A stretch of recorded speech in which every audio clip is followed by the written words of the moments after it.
Minuli teden je bil aktiven za vojsko, ranjen vojak v Afganistanu, šef NATO v Sloveniji, odbor za obrambo pa se je seznanjal s slabim socialnim položajem vojakov. 500 zaposlenih na minimalcu, vojaki zbirajo hrano za lačne soborce, ki ne sestavijo meseca z naslednjim. In po sestanku... Bo boljše, ne bo boljše, kaj? Po njihovem sklepu ne bo boljše.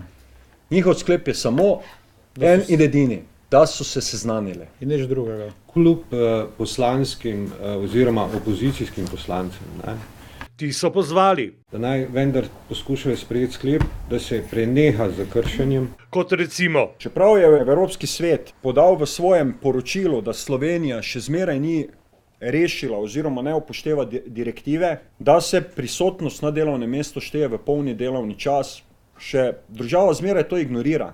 vojakom med 8 in 12 uro dela pišejo kompenzacijske ure. Tako da lahko gledaš teh na plačilni listi, pa jih lahko 120-130, pa ne veš, kaj z njimi izplačanih in ne dobiš.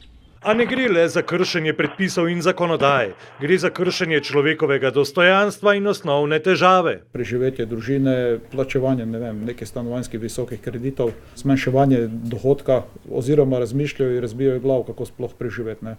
Iz tega tudi nastajajo taki osebni stečaji. Ne. Takega, ki ima 700 evrov plače, želja, da bi seveda za družino zaslužil še kaj več, in jaz popolnoma razumem pripadnice in pripadnike Slovenske vojske. Lažje je razumeti, kot kaj storiti, a s svojimi 4000 ministrske plače ne deli težav soldatov.